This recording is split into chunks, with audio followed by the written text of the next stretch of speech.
اور یہ جو سبجیکٹس ہیں سوشل سائنسز کے وہ انہوں نے کمپلسری رکھے کہ ہر اسٹوڈنٹس نے یہ پڑھنے ہیں. تو اس وجہ سے اللہ پاک نے یہ مجھے ساری جو ہے نا وہ توفیق عطا فرمائی, ہمت عطا فرمائی کہ یہ سب کچھ پیر کرم شاہ صاحب سے آپ کی ملاقات ہوئی یا روحانیت تھی بس؟ جی پیر صاحب سے ملاقات ہوئی ہے, اور میں کیونکہ ہمارا ایک بیرا شریف کا ایک اپنا سیٹ اپ ہوتا ہے نا, جی وہ جتنے بھی بیرا شریف کی پورے پاکستان میں 150-200 کے لگ بھگ برانچز, تو ان کا آپس میں جو سالانہ امتحان ہوتا ہے اس میں کمپٹیشن ہوتا ہے. تو پہلے 2 سال جو میرے تھے نا, سال اول اور سال دوم وہاں پہ ادارے میں, ان دونوں میں نے ان تمام شاخوں سے پہلی پوزیشن حاصل کی. پھر ان دونوں سالوں میں بیرا شریف ایک تقریب منعقد ہوتی تھی, اور وہاں پہ میں دونوں سال گیا, اور پیر صاحب نے, پیر کرم شاہ صاحب نے اپنے دست مبارک سے مجھے انعام عنایت کیا. ماشاءاللہ ماشاءاللہ. تو روحانی طور پر بھی فائدہ حاصل ہوا, بیعت بھی میں ان کی شرف حاصل ہوا, اور آپ سے کافی ملاقاتیں بھی رہی ہیں. پھر جب آپ بیمار تھے, علیل تھے آخری دنوں میں اسلام آباد, تو میں تقریباً آپ کے ساتھ ہی ہوتا تھا وہاں پہ پیمز میں. یہ جو عرصہ آپ نے بھیرا شریف میں گزارا, اس وقت آپ کا شوق نہیں بڑھا کہ خطابت کی طرف آپ جائیں, یا جس طرح یہ آپ دیکھتے ہیں کہ ہمارے کافی زیادہ علماء ہیں جو مساجد میں صرف وہاں پہ ڈیوٹی سنبھال رہے ہوتے ہیں, اس طرف خیال نہیں کیا آپ اس سے ہٹ کے یونیورسٹی چلے گئے؟ یہ اس کے پیچھے کیا چیز تھی؟ نہیں خیر, وہاں پہ یہ ماحول اس طرح کا نہیں تھا کہ آپ نے فارغ ہو کے یہی کام کرنا ہے. یہ تو الحمدللہ میں تقریباً 14 سال ہو گئے میں جمعہ پڑھا رہا ہوں یہاں پر. خطابت اور دوسرے دینی جو مطلب میرے درس قرآن وغیرہ وہ تو ساتھ ساتھ ہو رہے ہیں, لیکن الحمدللہ وہ ایز اے جاب نہیں ہے, فی سبیل اللہ ہوتے ہیں. تو باقی یہ زندگی کا مشن نہیں تھا کہ یہاں تک ہی رہنا ہے. یہ اگرچہ میں اس کو ڈیگریڈ نہیں کرتا, یہ بہت بڑا کام ہے, یہ چھوٹا کام نہیں ہے. مسجد کی خدمت کرنا بہت بڑا کام ہے, لیکن ہماری تربیت بھی یہی تھی کہ وہ آپ ضرور کریں, وہ سعادت سمجھ کے کریں, دین کی خدمت سمجھ کے کریں, لیکن اس کے ساتھ ساتھ جو آپ کی معاشرتی ذمہ داریاں ہیں, جو ایک معاشرتی چیلنجز ہیں ہمارے ملک کو درپیش ہے, ہماری قوم کو درپیش ہے, ان کے لیے بھی ہم نے تیار ہونا ہے. ان کے لیے بھی تیار ہونا ہے. اس لیے پھر یہ موٹیویشن ملی وہاں پہ. کتنا عرصہ آپ نے بھیرا شریف میں گزارا؟ 9 سال. 9 سال. 9 سال کے بعد آپ کو اگر دنیاوی لحاظ سے دیکھا جائے, یہ جو آج کل کی ڈگری چاہ رہے ہیں, کون سی ڈگری ملی آپ کو؟ 9 سال کے بعد بیرا شریف سے تو جو ڈگری ملتی ہے وہ شہادت العالمیہ اسے کہتے ہیں, جو درس نظامی کی ہوتی ہے, that is equal to double M A کے برابر ہوتی ہے. اور اس ڈگری پہ بھی میرے بعد جو ہے نا وہ اسٹوڈنٹس ایون لیکچرر بھرتی ہوئی ہے. نہیں, وہ ڈگری جو ہوتی ہے وہ ڈبل ایم اے کے برابر ہوتی ہے, لیکن وہ اسلامیات اور عربی میں ہوتی ہے. میری اکنامکس میں ایک شوق بن گئی, ایف اے میں نے پڑھی, بی اے میں پڑھی, تو شوق بن گئی. تو میرے ایک کالج کے ٹیچر تھے وہاں پہ بیرا میں, انہوں نے مجھے موٹیویشن دی کہ آپ قائد اعظم یونیورسٹی میں جائیں, بہت اچھی یونیورسٹی ہے. تو وہاں الحمدللہ میرا میرٹ میں 3 نمبر پہ نام آ گیا. تو وہاں پہ قائد اعظم میں بھی داخلہ ملنا یہ بڑا مشکل ہوتا ہے, لیکن ہو گیا داخلہ. تو پھر وہاں سے ایم ایس سی, اور ایم ایس سی وہاں سے کرنے کا فائدہ یہ ہوا کہ اگرچہ بیک گراؤنڈ میں سارا وہ دوسری تعلیم تھی, مذہبی اور مدرسہ تھا, لیکن اس ادارے نے بھی بڑا اعتماد دیا اور بڑا نالج دیا. تو پھر وہاں سے نکل کر بھی کہیں ناکامی نہیں ہوئی. اس طرح ہم کہتے ہیں نا, قائدین فار ونس قائدین فار ایور.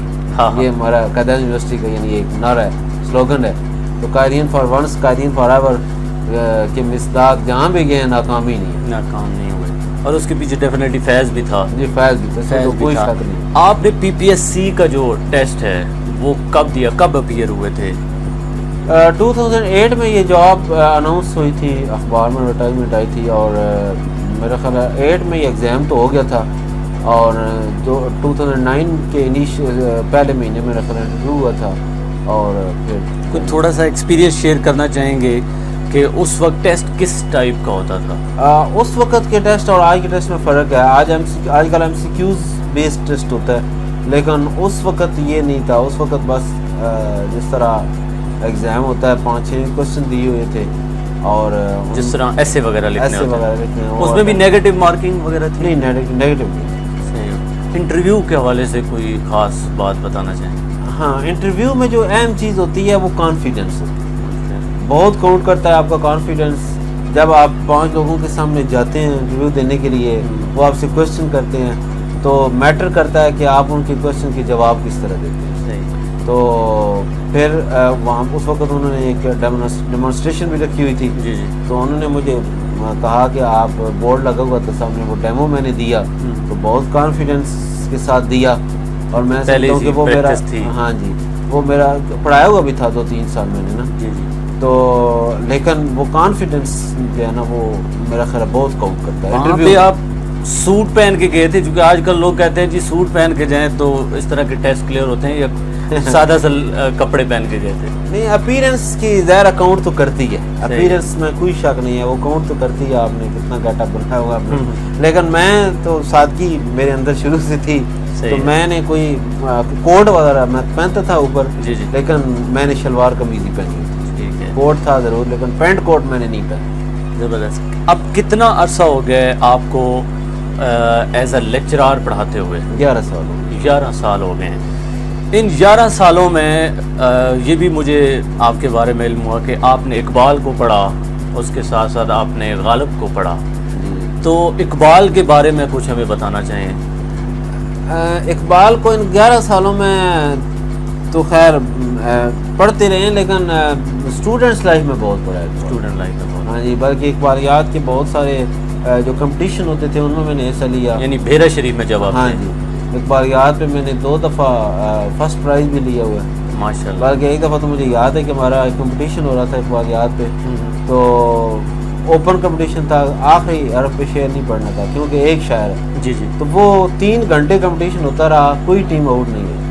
پھر کہا کہ دوسرے دن کمپٹیشن ہوگا اور آخری حرف پہ ہوگا, یعنی صرف اقبال کے شعر ہوں گے. جی جی. تو اس میں پھر جا کے کلیئر ہوا کہ کون فرسٹ ہے کون سیکنڈ ہے. صحیح ہو. اقبال رحمۃ اللہ علیہ کے بہت سارے واقعات ہیں. جی جی. بڑی انسپائریشن ملتی ہے ان کے ایک ایک واقعے سے ملتی ہے. تو ایک واقعہ جو اکثر میں بیان بھی کرتا ہوں, اور وہ اقبال خود بیان کرتے ہیں کہ میں ایک دفعہ قرآن کریم پڑھ رہا تھا تو میرے والد گرامی آئے, تو انہوں نے مجھے کہا کہ اقبال کیا کر رہے ہو؟ کہتے ہیں میں بڑا حیران ہوا کہ دیکھ بھی رہے میں قرآن پڑھ رہا ہوں, پوچھتے ہیں کیا کر رہے ہو؟ میں نے کہا ابا جی میں قرآن پاک پڑھ رہا ہوں. تو فرمانے لگے کہ بیٹے قرآن ایسے پڑھو گویا قرآن تم پر اتر رہا ہے.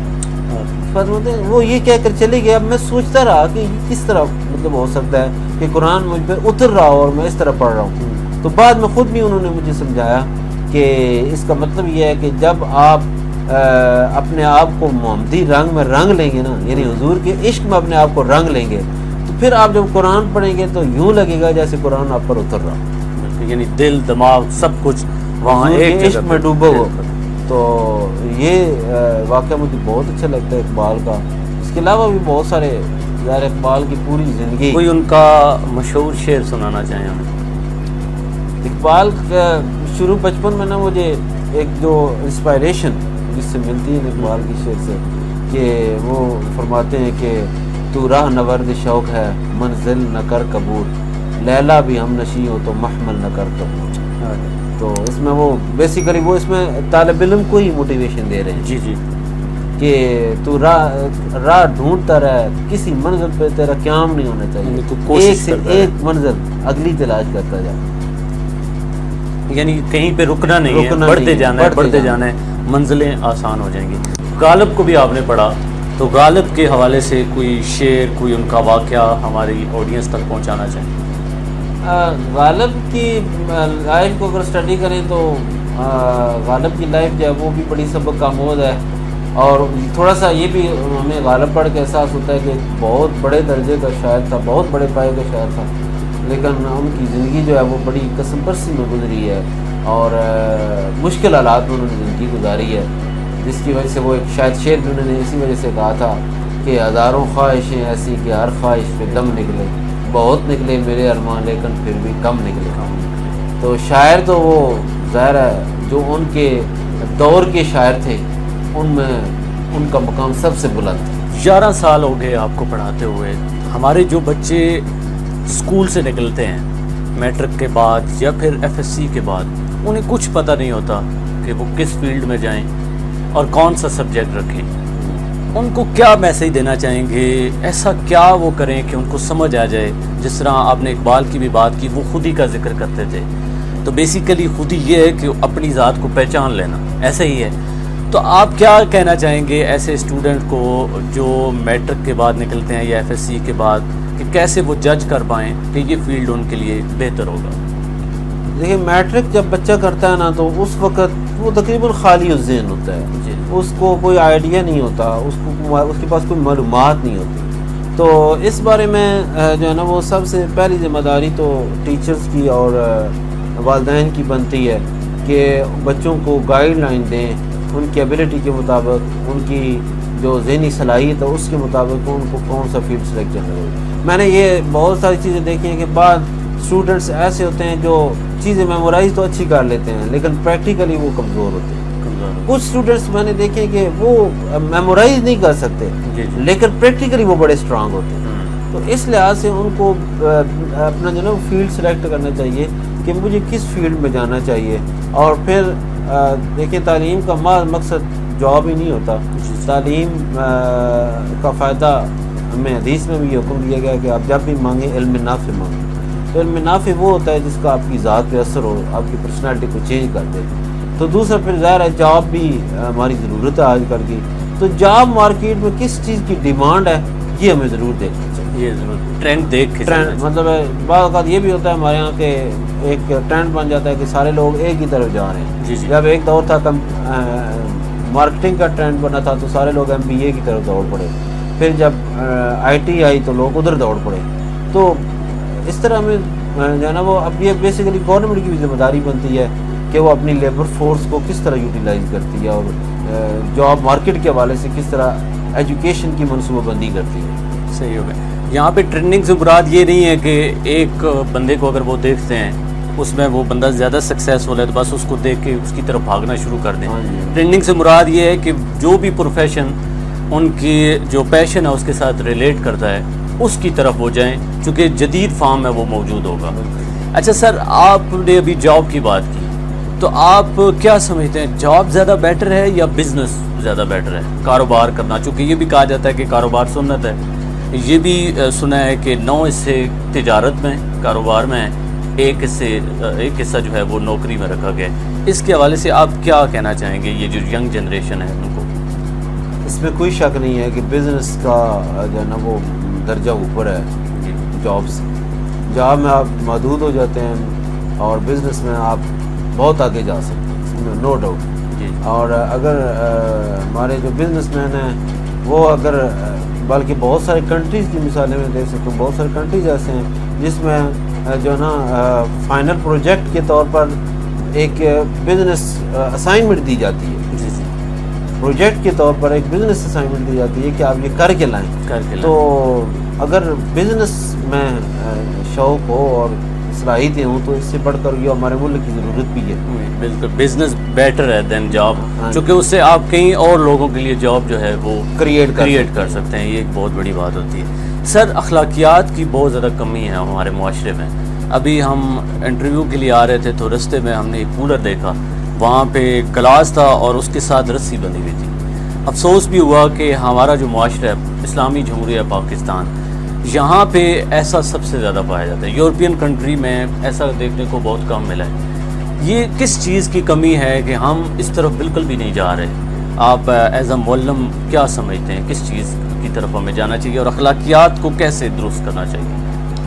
اچھا، اس میں بہت سارے لوگ پہلی بات یہ کرتے ہیں کہ ہم مسلمان ہو کے یہ کرتے ہیں، لیکن میں یہ سمجھتا ہوں کہ جو قوم ذبح علی کا شکار ہوتی ہے نا یا پستیوں کا شکار ہوتی ہے، پھر وہ ہر میدان میں پستی کی طرف چلی جاتی ہے۔ ایک قوم اکنامکلی اگر بیک ورڈ ہے نا تو وہ اخلاقی طور پر بھی بیک ورڈ ہے۔ اب دیکھیں چوری کون کرتا ہے؟ جس کے پاس پیسہ نہ ہو، اگر اس کے پاس اچھی جاب ہو، اچھی ملازمت ہو تو وہ کیوں چوری کرے گا؟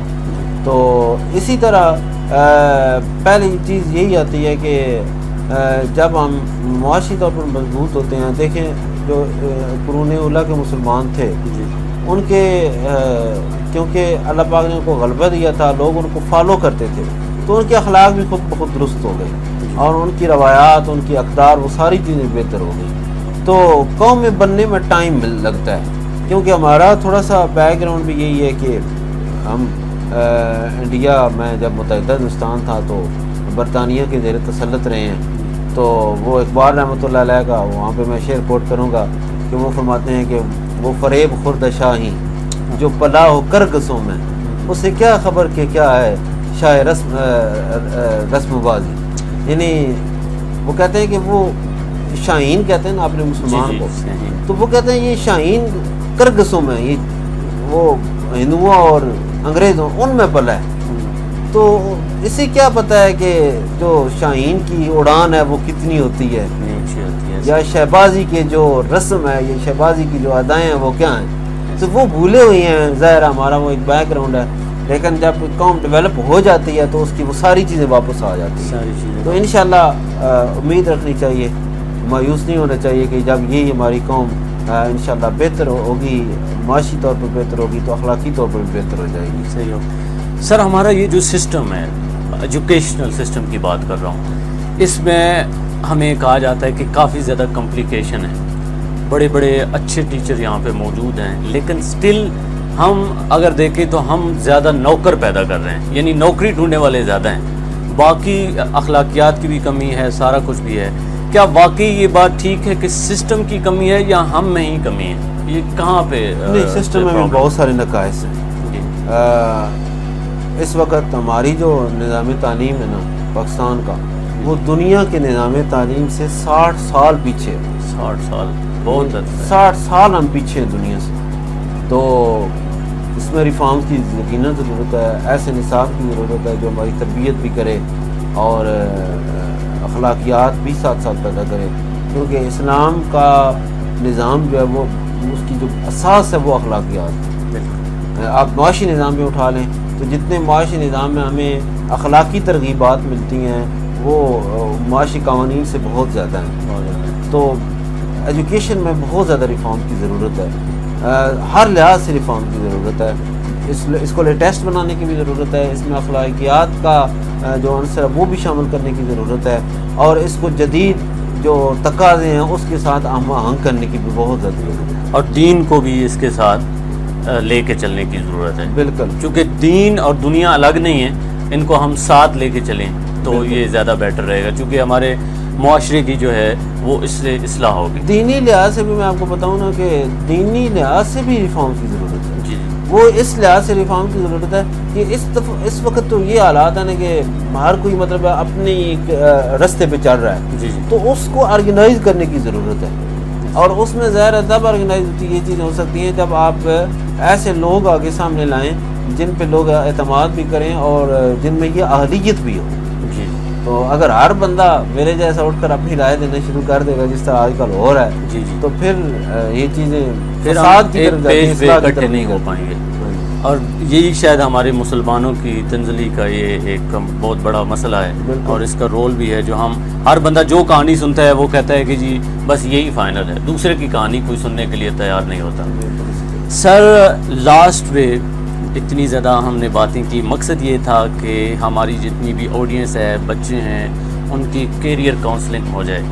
جس طرح ہم نے یہ ایک اکیڈمی بنائی تھی، انسپریشن اکیڈمی، اس کا مقصد بھی یہی تھا کہ ہم پڑھے لکھے لوگوں کا انٹرویو کریں، ان سے باتیں کریں، اور ان سے بہت کچھ ڈیفینیٹلی ہماری یہ جو آڈینس ہے وہ سیکھتی ہے. تو آپ کیا پیغام دینا چاہیں گے ہماری دی انسپریشن اکیڈمی کی آڈینس کو، اور آپ نے ہمیں کیسے پایا؟ کوئی اس کے بارے میں کوئی پیغام؟ جی، یہ آپ کی بہت اچھی کاوش ہے. پہلی بات تو یہ ہے تھینک یو. کہ جب آپ ایسی چیزیں کریں گے لوگ بچوں کو، اسٹوڈنٹس کو، لوگوں کو انسپائریشن ملے گی، تو کیونکہ انسپائریشن ہمیشہ پرسنالٹی سے ہی ملتی ہے، سکسیس سٹوری سے ہی ملتی ہے. اور جتنے بھی آپ لوگ بڑے لوگوں کو اسٹڈی کرتے ہیں، آپ کا بھی ذہن بڑا ہوتا ہے، ایسے ہی آپ کو بڑا بننے کی شوق پیدا ہوتی ہے. تو سکسیس حاصل کرنے کے لیے جو بیسک چیز ہے وہ ہے لگن. اگر آپ میں لگن ہے، شوق ہے اور ہمت نہ ہارنا، یہ امپورٹنٹ ہے. بہت سارے اسٹوڈنٹس، بہت سارے لوگ ایسے ہوتے ہیں جو کہ لگن کے ساتھ شروع تو ہوتے ہیں، لیکن راستے میں مشکلات کی وجہ سے ہمت ہار جاتی ہے. ہمت نہ ہاریں اور لگن کے ساتھ کام کرتے رہیں، محنت کرتے رہیں، تو انشاءاللہ اللہ پاک ضرور کامیابی دے گا. اللہ پاک کا بھی ارشاد ہے کہ فَإِذَا عَزَمْتَ فَتَوَكَّلْ عَلَى اللَّهِ، کہ جب آپ نے عزم کر لیا تو پھر اللہ پر بھروسہ کرو، اللہ تعالیٰ پر بھروسہ کرو اور آپ لوگ کامیاب ہوں۔ کامیابی انشاءاللہ ضرور کریں۔ سر بہت شکریہ، آپ نے ہمیں وقت دیا۔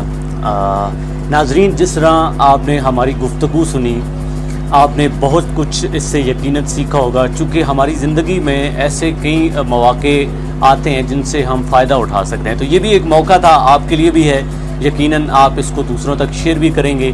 یہاں پہ ایک اہم بات کی طرف آپ کی توجہ دلانا چاہوں گا کہ نارملی یہ ہوتا ہے کہ ہمارے جو معلم ہیں، جو استاد ہیں، ان کو ڈسکس نہیں کیا جاتا، تو یہ ہماری چھوٹی سی کاوش تھی کہ ہم اس طرح کی ایک سیریز بنائیں جہاں پہ ہم جا کے جتنے بھی ہمارے پروفیسر صاحبان ہیں، جتنے بھی لیکچرار ہیں، ٹیچر ہیں، جو معاشرے کو پڑھا رہے ہیں یا جو معاشرے کو چینج کر سکتے ہیں، ہم ان کے ساتھ گپ شپ کریں اور ان سے سیکھیں۔